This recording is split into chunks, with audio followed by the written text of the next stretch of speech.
Alors, pour le coup, il nous reste une petite demi-heure avant de faire la pause avant la table ronde. Donc, un moment de questions. Pour le coup, éventuellement, des questions qui viendraient sur le chat, mais surtout des questions qu'on pourrait se poser évidemment tous ensemble. Tu as posé beaucoup de questions, Jean-Baptiste. Peut-être qu'avant d'éventuellement y revenir, une question au professeur Martucci. Euh, Tu as évoqué qu'il y avait notamment des risques concernant le contrôle étroit et des risques qui tiennent au droit exclusif. Ce qui est assez intéressant, me semble-t-il, c'est qu'il y ait un rapport entre les deux. C'est-à-dire qu'on a créé les droits exclusifs, ou plutôt on a créé le contrôle étroit pour justifier, pour euh, légitimer l'octroi de droits exclusifs. Et finalement, je n'avais pas pensé que l'un et l'autre, indépendamment, finalement, pouvaient être source de restrictions. Et est-ce que finalement, le fait que les deux soient liés, ça remet en cause ce que tu as pu nous présenter tout à l'heure? Euh, non, et c'est-à-dire que euh, l'un va être pris en compte pour justifier l'autre, en réalité. C'est à ce stade-là. Mais les deux peuvent faire l'objet d'une appréciation bien distincte. C'est pas parce que tu accordes un droit exclusif que tu justifies un contrôle étroit. Il faut montrer en quoi le droit exclusif justifie que l'État, pour préserver des intérêts légitimes, etc., etc. C'est à ce stade-là que ça se joue. Hmm. Je crois que le droit exclusif pose aussi une difficulté indépendamment du contrôle de l'État, ça n'a aucune incidence, en matière de concurrence. Pire, le contrôle de l'État peut ajouter au caractère automatique de l'éventuel abus. Mais tu ne crois pas que la Cour de justice serait tentée de, entre guillemets, de limiter son contrôle, enfin, son appréciation du contrôle étroit, ne serait-ce que parce qu'elle le demande pour justifier l'octroi de droits exclusifs? Euh, oui, mais ça s'appréciera justement au stade de la justification, oui, bien sûr. C'est ce que je disais tout à l'heure, c'est-à-dire que ça peut être pris en compte dans le contrôle de Hmm. proportionnalité parmi les mesures qui sont là pour justifier. Mais je crois enfin, il faut envisager les choses aussi de manière séquencée, quoi. Et pour le coup, j'avais une autre question. Quand on lit la jurisprudence de la Cour de justice, il y a aussi cette idée de cohérence de l'offre de jeu. Et Oui. c'est un élément sur lequel que tu n'as pas évoqué. Et est-ce que tu penses que la Cour de justice, parce qu'elle ne l'a pas véritablement fait, elle en parle, mais sans véritablement s'être prononcée sur le contenu finalement de ce qu'elle entendait par cohérence de l'offre de jeu. Est-ce que finalement, un jour, il va pas falloir se poser la question de cette cohérence. Est-ce que finalement la prohibition d'un côté, parce que c'est ça le principe Oui, le comme tu l'as principe de la rappelé, prohibition. c'est quand même très important, mais cette ouverture très importante à la concurrence de certains secteurs et le maintien sous droit exclusif de l'autre, est-ce que tout ça véritablement...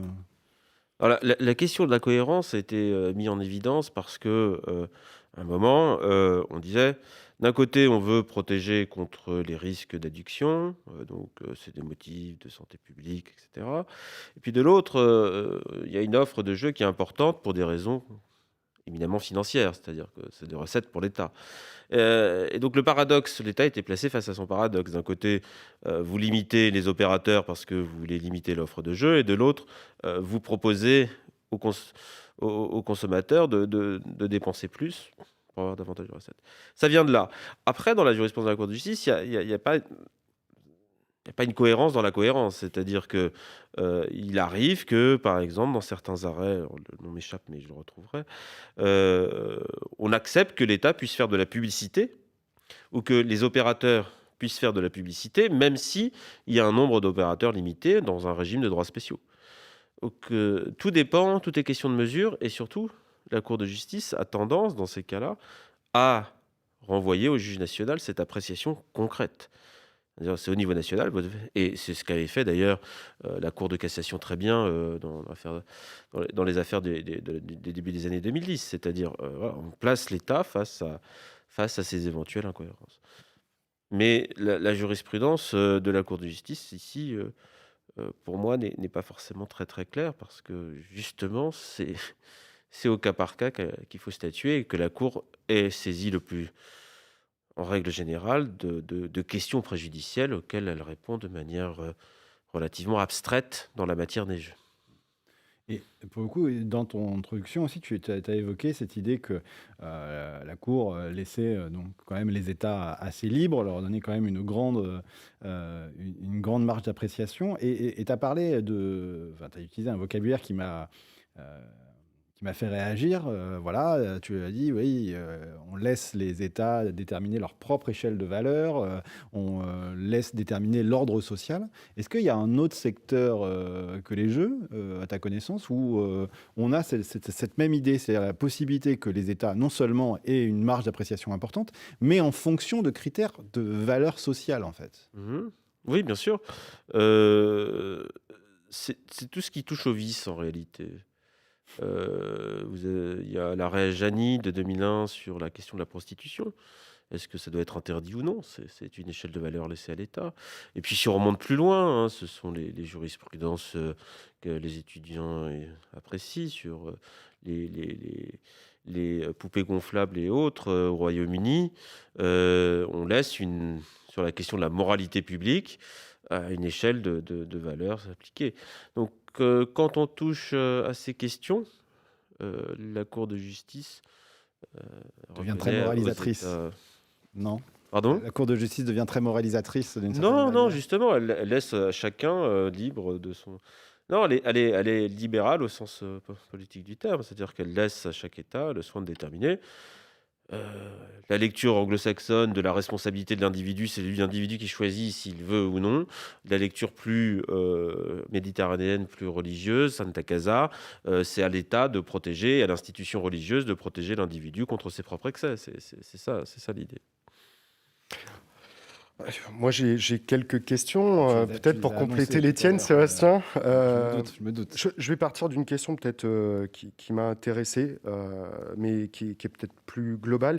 Tout à l'heure, vous parliez d'un changement de paradigme avec, à un moment donné, la volonté du droit de l'UE d'ouvrir les services, Mhm. libéralisation, et puis, dans un second temps, la volonté de l'UE de protéger, ou en tout cas de laisser les États membres protéger leur population.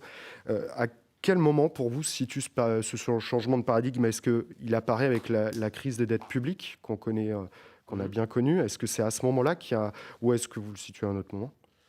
C'est un mouvement progressif, à mon sens. Ouais. Ça commence, je pense, effectivement, avec les crises financières, 2009-2010. Crise de dette souveraine, crise bancaire, crise des réfugiés aussi. Et c'est peu à peu que se construit ce slogan de l'Europe qui protège. Alors, après, on peut évidemment en discuter. Et je crois que la crise sanitaire a fini d'achever ce processus. Et là, il y a un renversement. Il y a véritablement un renversement. Et l'idée, c'est que l'État et l'Union doivent protéger les populations contre même les préceptes de l'Union de la liberté de circulation, par exemple. Ouais. On peut bloquer la liberté de circulation. On peut même prévoir des ententes dans le secteur médical. Donc c'est là, je pense que c'est la crise qui provoque ce changement. Et alors, conséquemment, est-ce que vous diriez que si on était dans un autre contexte économique et forcément sanitaire, vous pensez que ça peut avoir une influence sur les arrêts de la Cour de justice, par exemple quand elle apprécie les conditions de dérogation à la libre prestation de services? Mhm. Je pense ici, par exemple, à cette affaire du loto italien. On en reparlera peut-être Mhm. tout à l'heure avec une avocate italienne. Est-ce que la Cour aurait peut-être adopté une autre position dans l'analyse des critères et des conditions qui permettent de déroger à cette libre prestation de service, vous pensez? Elle donne plus de marge de manœuvre aux États, en fait, c'est ça? Ça, elle l'a toujours donné, elle a toujours laissé la marge de manœuvre aux États. Je crois que ça tient aussi à la composition de la Cour. Et à un moment, je disais tout à l'heure, il y a un juge rapporteur qui insistait beaucoup parce qu'il voulait peut-être revenir sur Santa Casa et libéraliser davantage. Je ne crois pas qu'il y ait une politique jurisprudentielle de la Cour sur ce point. Ce sont des affaires assez répétitives, euh, tributaires comme des faits d'espèce. D'ailleurs, vous voyez, quand on lit les arrêts, difficile de dégager une véritable cohérence de la Cour, parce qu'une même mesure peut sembler dans une affaire compatible, dans une affaire incompatible, parce qu'en réalité, dans les détails, la proportionnalité est établie. Donc je pense pas que la Cour de justice prenne des directions trop tranchées. C'est au cas par cas, mais elle tient compte du contexte actuel, ça, assurément.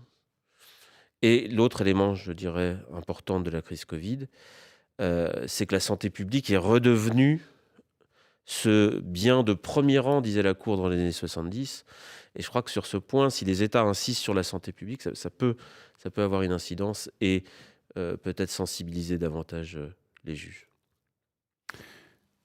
Pour le coup, moi j'aurais une question à te poser, Jean-Baptiste, et plus exactement, d'abord une réponse à une des questions que tu as posées. Peut-être que Francesco complétera ce que je vais dire, mais tu demandais s'il y aurait eu une réforme sans la volonté politique de privatiser la Française des Jeux. Moi j'ai envie de te répondre assez clairement oui, parce que la Commission européenne, à un moment, avait quand même lancé des études sur différents droits nationaux du secteur des jeux, et que quelque part, les États avaient obtenu que la Commission lève le pied en échange de cet engagement à changer leur législation. Donc je pense que nécessairement, l'influence de l'Union européenne aussi se manifeste ici, même si du point de vue matériel, l'Union européenne, mais je pense que c'est ça en fait, ce que Francesco tu disais, matériellement, elle est très très loin d'être directive et d'imposer des choses très précises, quoi. Disons qu'en 2000, dans les années 2000, il y avait une action qui avait été engagée par la Commission à l'encontre de la France. Et donc, c'est ça qui avait poussé à la réforme. Là, officiellement, il n'y a rien. C'est passé. Donc, c'est pas... Et je pense la Commission ne s'est pas intéressée à ce secteur tout particulièrement dans les dernières années. Donc, c'est pas un contexte européen qui conduit. Maintenant, ce qui est compatible, c'est cette idée de régulation, c'est d'avoir cet organe indépendant. Donc ici, ce sera une autorité. La Commission est sensible à ça. Dès que vous avez droit exclusif, ça veut dire que il y a une relation entre l'État et l'opérateur particulier. Donc il vaut mieux qu'il y ait un tiers qui se veut indépendant, qui puisse intervenir sur le secteur à terme, avec l'idée d'ouvrir à la concurrence à terme. Mais ce n'est pas la priorité actuelle, je pense, de la Commission. Moi, je vais peut-être compléter pour donner une réponse à ta réponse, Sébastien.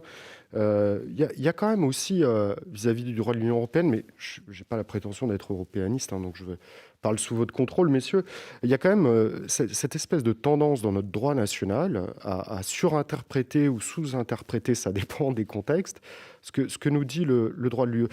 Je reprends, tu prenais cet exemple, je reprends l'exemple de la réforme de 2010, avec l'ouverture à la concurrence des jeux en ligne. Alors là-dessus, je sais qu'on a un débat. Alors maintenant, il est soldé avec la nouvelle réforme, mais on a eu pendant longtemps un débat qui consistait à dire oui, mais est-ce que le droit de l'Union européenne nous l'a imposé? Oui, pour certains, non pour d'autres. Moi, j'avais plutôt tendance à être du côté du non. Je vous explique pourquoi. Quand il y a eu la préparation de la réforme de 2010, on nous a dit oui, non, mais c'est l'Union européenne, la Commission européenne plus exactement, qui nous impose d'ouvrir à la concurrence. Pour relire un petit peu, j'avais relu à l'époque les analyses de la Commission européenne, ça ne nous imposait pas du tout. Enfin, il faut être très conscient que la Commission européenne, à mon sens à l'époque, mais je me trompe peut-être encore une fois, nous disait surtout, voilà, si vous voulez faire ça, ou si vous voulez interdire ce segment-là, voilà les conditions requises. Si vous voulez l'ouvrir, voilà un peu les conditions requises, voilà l'état du... Après, à vous de choisir, comme vous le disiez, monsieur le professeur, chaque État est libre ou pas d'ouvrir à la concurrence les jeux d'argent en ligne, de paris sportifs en ligne, ou de les ouvrir dans le réseau matériel, physique de distribution. Après, il faut pouvoir le justifier, il faut que ça rentre dans un cadre juridique, bien sûr, mais je crois que là-dessus, il y a une petite différence. Sur la réforme actuelle, et est-ce qu'on aurait eu cette réforme s'il n'y avait pas eu ce choix politique de la privatisation? Je n'ai pas la réponse, comme je disais, mais je suis sceptique. pour être honnête. Il y a peut-être aussi d'autres priorités à un moment donné pour le décideur public, pour l'exécutif qui définit la politique générale de la nation, le Premier ministre. Je ne suis pas certain qu'on aurait créé une ANJ. J'ai un doute quand même si c'était appelé de leur vœu par les opérateurs ou même par l'Argel, en partie à l'époque, ou des parlementaires. Je ne suis pas certain qu'on aurait eu la création de l'ANJ. Encore une fois, la question c'est, il y a du contrôle étroit, on va réunir ça dans un prisme, des droits exclusifs de grands secteurs, le hippisme et les jeux assurés par la Française des Jeux. Il faut quelque chose qui mette en forme le tout. Encore une fois, mais je me trompe peut-être, puisque précisément, la question n'est plus et il y a eu cette réforme. Donc... J'aurais peut-être une question. Est-ce que c'est pas aussi parce que l'Argel ne peut-être pas donné pleinement satisfaction, que ce soit du fait de ses propres contraintes, c'est-à-dire ses moyens plus limités, que la réforme s'explique aussi et qu'on ait saisi le motif de la privatisation pour réformer de façon plus ample la régulation? C'est difficile parce que je n'ai pas travaillé à l'Argel, mais la réponse me semble être plutôt négative. Moi, j'ai l'impression d'abord que l'Argel a fait un très gros travail de régulation. Ils ont notamment été à l'initiative d'un réseau européen de régulateurs des jeux en ligne. On a construit quand même aussi l'ANJ sur les bases de l'Argel. Et on a élargi le spectre, mais on est parti des bases de l'Argel. Sur le plan matériel, on est même parti des mêmes locaux et en partie des mêmes personnes, et on a élargi ensuite le spectre. Donc, je crois que l'Argel a donné satisfaction très largement aux opérateurs concernés, au pouvoir public aussi, aux décideurs publics. En revanche, là où il y avait peut-être un vrai sujet, c'était son champ d'action. Rappelons quand même, et elle le faisait très bien dans ses rapports d'activité annuels, qui étaient rendus publics sur leur site internet à l'époque, l'Argel régulait 8 à 10% du secteur. 8 à 10% du secteur, c'était pas grand-chose, il faut être très clair. Donc je pense qu'au contraire, on s'est dit, ça a bien fonctionné, il faut étendre, on a quelque chose qui fonctionne, on va construire sur cette base-là, et on va élargir, on va donner peut-être des moyens un peu différents. On le voit, la ANJ déploie une autre vision des choses, complémentaire à ce qui se passait avant. Et voilà, non, au contraire, je pense que, encore une fois, je ne suis pas à la place des décideurs publics, c'est peut-être un peu... Non, mais je pensais effectivement à ça, c'est-à-dire une action sur un champ limité, Oui. effectivement. Alors, pour le coup, on reviendra après sur la question du régulateur. Il y a une question sur le chat. Alors, Francesco, je te laisse y répondre. Comment peut-on dire que la Cour de justice répond de manière abstraite alors qu'elle juge la conformité du droit national au traité de l'Union? Elle ne doit pas se prononcer sur les faits de l'affaire. C'est complété aussi. L'Union européenne n'est pas compétente en matière de jeux de hasard. Je te laisse... C'est-à-dire que lorsque une question préjudicielle est posée à la Cour de justice, ça signifie qu'il y a un litige pendant devant le juge.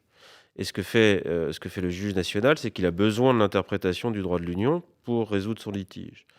Et la Cour de justice se cantonne à interpréter le droit de l'Union.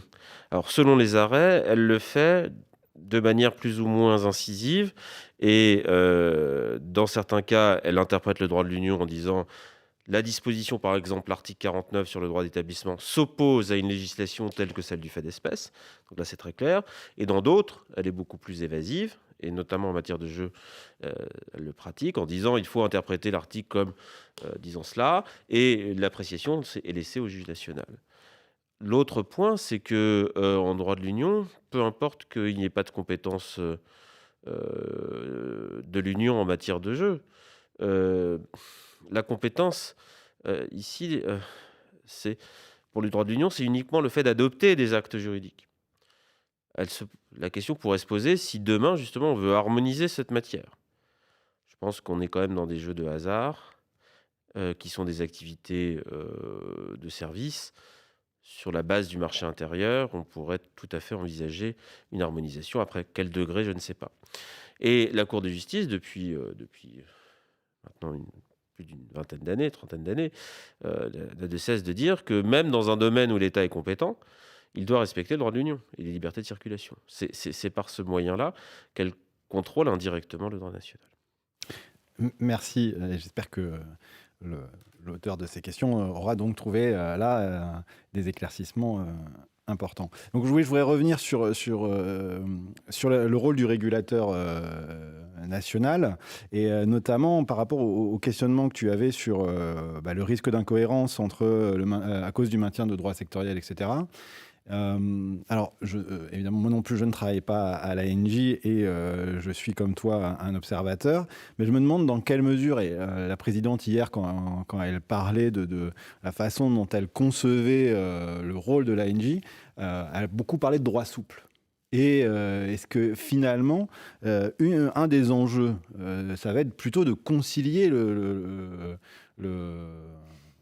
l'ensemble de l'activité réglementaire avec ce droit souple. Mais finalement, on peut même se poser la question, est-ce qu'elle n'a pas plus de moyens de persuasion grâce au droit souple qu'avec les vrais pouvoirs, on va dire, juridiques contraignants? Ouais, je crois que dans ta question, il y a plusieurs choses. Encore une fois, chacun est aussi dans ses fonctions et dans sa position. Pas à la place de la présidente de l'ANJ et plutôt donc dans mes fonctions universitaires. Il y a certainement un besoin de droit souple, mais en matière de jeu, il y a aussi besoin, on peut le tourner dans tous les sens, il y a aussi besoin d'un droit dur, si on doit faire un peu cette comparaison un peu triviale. Il y a besoin de définir des règles du jeu. La question de l'équilibre des filières, ce que disait M. Lataste mercredi avec ces 4 éléments d'appréciation, montre bien qu'il y a besoin de définir des règles du jeu. Je ne suis pas certain, si vous voulez non plus, deuxième élément, je ne sais pas comment aussi le rôle de l'ANJ va être perçu dans les ministères. Il faut être aussi... Parce que tu parlais de cet exemple-là sur les casinos, voilà, les casinos, effectivement, il va y avoir une influence de l'ANJ sur le contrôle du jeu excessif pathologique. On voit... je me trompe peut-être, mais j'avais vraiment l'impression que l'objectif du régulateur était d'avoir une approche plutôt conciliatrice, de discussion avec les opérateurs, qui est un échange au préalable entre les opérateurs d'un côté et le régulateur, avant d'arriver aux sanctions. Donc, en gros, je me dis que l'hypothèse que tu évoquais avec un espèce de cahier des charges qui s'impose au casino du fait de la convention de la délégation de service public qui signe nécessairement, mais un autre cahier des charges supplémentaire et qu'il pourrait y avoir des incohérences entre les deux normes juridiques. Moi, j'y crois pas trop parce que justement, je me dis que ça va beaucoup fonctionner avec du droit souple et donc, quelque part, ça sera plutôt des engagements. Tu l'as en plus dit aussi, c'est-à-dire que sur le plan matériel, il y a les règles des autorités qui encadrent le secteur, mais il y a de plus en plus d'autorégulation de la part des opérateurs. Ils avaient déjà d'ailleurs des missions ils avaient des obligations très importantes depuis 2010 sur la prévention du jeu excessif. Alors, encore une fois, ce que tu dis, il y a plein de choses, à mon sens. D'abord, sur l'autorégulation et la compliance, c'est une petite remarque préalable. Il faut être très clair que sur la consommation des jeux, il y a une forme de déresponsabilisation de l'État des années 2000 à 2020, qui a transféré ceci de manière tacite, puisque ce n'était pas écrit dans les textes, aux opérateurs, très clairement. Et aujourd'hui, maintenant, c'est écrit noir sur blanc. Bon, c'est déjà un palier franchi. C'est une première chose. Il y a quelque chose qui dit que c'est à un tel de s'en occuper. Alors bien sûr, avec une surveillance et un cadre défini par le régulateur. Je ne suis pas certain que mon idée soit bien passée tout à l'heure, pour rebondir sur ta remarque, donc je vais la réexpliquer. Ce que je disais, c'est que quand on a l'ANJ qui va proposer un cadre sur comment suivre, quelles actions mener, et puis quel retour des opérateurs sur la consommation des jeux. Je disais que d'un autre côté, pour les casinos, par exemple, prenons cet exemple, on va avoir le ministère de l'Intérieur qui va aussi avoir cette compétence pour délivrer l'autorisation de jeu. L'autorisation de jeu, c'est quoi ? C'est très simple, c'est des dates, c'est des horaires, d'ouverture. C'est un nombre, et c'est surtout ça le plus important, de machines à sous, de tables de poker.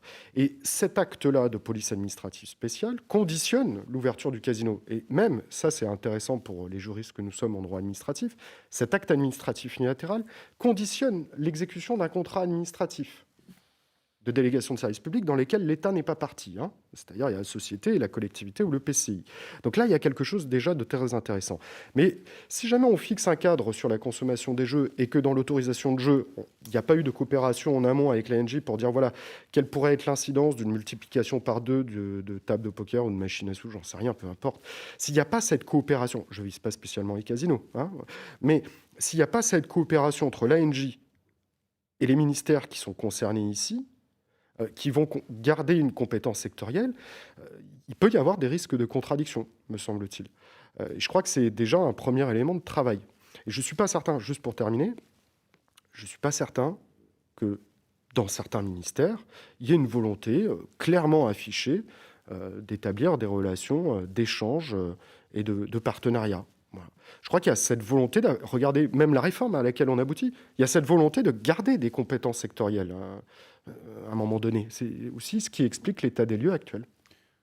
Oui, après, pour le coup, je ne travaille pas non plus dans les ministères, mais est-ce que la présence du commissaire du gouvernement aussi au sein de l'ANJ, c'est pas aussi, quelque part, la représentation de la volonté de collaboration, et où en tout cas, on pourrait peut-être même estimer que, est-ce que ça ne fait pas partie de ses missions à ce commissaire du gouvernement, d'une certaine manière, évidemment pas d'un point de vue strictement juridique, mais de faciliter et de faire en sorte que non seulement l'État et le régulateur se parlent, mais trouvent des terrains de conciliation. Il y a quelque chose d'intéressant, sans monopoliser la parole bien sûr, mais il y a quelque chose d'intéressant dans ce que tu dis. Un commissaire du gouvernement qui siège dans une autorité administrative indépendante, c'est peut-être pas le seul exemple, bien sûr, mais c'est quand même intéressant déjà, en soi, le statut juridique et cette présence-là. On pourrait d'ailleurs aussi dire, ça a été évacué mercredi d'un revers de la main, heureusement on a évité plusieurs collèges. Oui, enfin, vous avez peut-être un commissaire du gouvernement qui va siéger dans des réunions où on va parler d'agrément. Alors on va me dire, le commissaire du gouvernement sort. Oui, c'est de l'auto-déontologie, presque. Toujours un peu méfiant sur ces sujets-là, bien quand les règles de droit sont clairement posées et les règles bien définies, bien sûr avec ses finalités. Alors malheureusement, on est arrivé au bout du temps imparti pour les questions. Peut-être une dernière chose, messieurs ? Non, moi j'ai très heureux d'y avoir participé. Eh ben, en tout cas, je vous remercie une nouvelle fois tous les deux d'avoir exposé très brillamment chacun votre sujet et d'avoir échangé. C'était effectivement très intéressant. J'aurais bien aimé pouvoir continuer, mais on va faire une petite pause de 15 minutes pour préparer donc la dernière partie de notre manifestation, à savoir donc la table ronde sur les enjeux à venir pour la réforme de la régulation des jeux. Merci beaucoup à vous et à tout de suite pour la suite. Merci. Merci.